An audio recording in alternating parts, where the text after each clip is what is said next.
Só um comentário rapidinho, porque uma coisa que eu estudo, né? É assim, ó,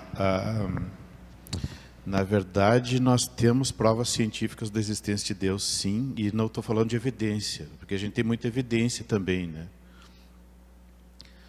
Porque evidência é uma pista, né? Que nos leva para mais perto de alguma coisa, de comprovar ou desmentir alguma coisa, né? Mas nós não temos só evidências, nós temos provas também. O que é uma prova? Uma prova é uma evidência muito forte que mata uma questão, né? Que ela simplesmente passa uma probabilidade para 100% ou 0%.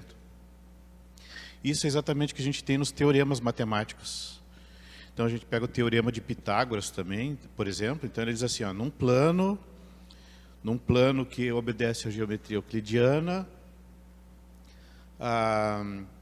e eu pegar um triângulo retângulo ali, eu consigo provar que a soma dos quadrados dos catetos dá o quadrado da hipotenusa. A gente consegue provar isso, né? Que naquelas circunstâncias, isso é verdade.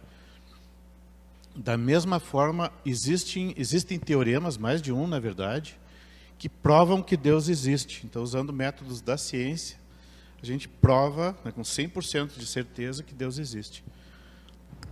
E claro que as pessoas às vezes questionam esse teorema, dizem, não, mas não é válido por isso, daquilo.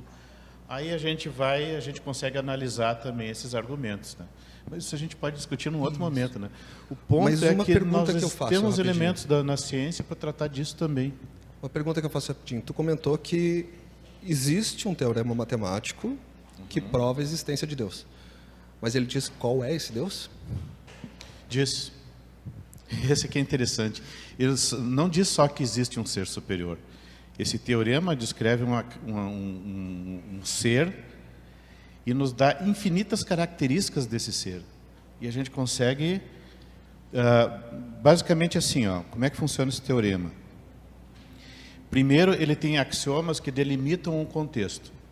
O que é delimitar um contexto? É assim, ó, é explicar do que a gente está falando. Tá? Por exemplo, quando a gente vai contar uma história, eu posso começar uma história assim. E aí ele estava andando na rua e de repente se deparou com um velho conhecido. Tá? Ele quem? Onde? Que rua? O que está acontecendo?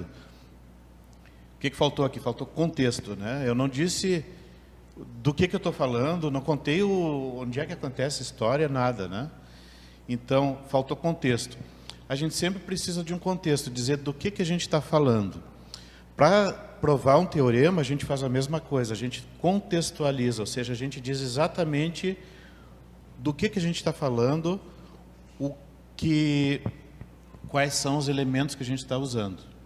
E para isso servem os axiomas, é uma outra entidade matemática que corresponde a itens de uma definição. Eu digo assim, ó, eu estou falando de um plano que tem tal característica, sei lá, para o teorema de Pitágoras, por exemplo, né? Eu estou falando de um plano onde acontece isso, isso e aquilo, então a gente delimita aquele contexto e ali nessa situação, então vai ter aquela consequência que é o teorema de Pitágoras.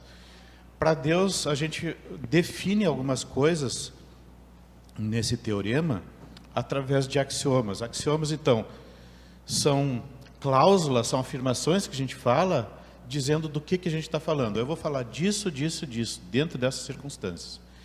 E o que a gente faz nesses axiomas ali?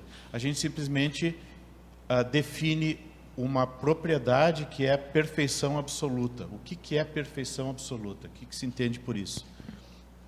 Então, a gente explica isso matematicamente, vai dando as características. Para uma coisa ser absoluta, ela só vale num local se ela valer em todos. Então, tem coisas desse tipo que a gente vai definindo matematicamente ali. E a gente chega à conclusão, a gente consegue provar matematicamente, depois de fazer isso, que existe um ser que tem todas as propriedades que são absolutamente perfeitas, tem todas as características absolutamente perfeitas. E quando a gente chega nesse ponto, a gente definiu uma espécie de função matemática que é um detector de características absolutamente perfeitas.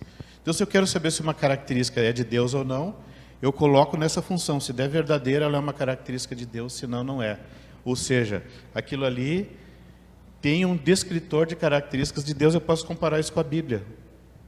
E é o mesmo Deus da Bíblia. O senhor fala da sequência Fibonacci? Não, não. É uma coisa muito mais forte que a sequência. Ela também tem evidências, né? É, ali seria mais... A natureza, e aí o desenho da sequência Fibonacci. É, ali seria mais uma coisa do tipo evidência, assim, olha, isso aqui faria sentido se encaixar em tal ideia, né? Mas é mais evidência. Esse do teorema que eu estou falando é prova mesmo. Ali não tem como escapar, né? Muito obrigado.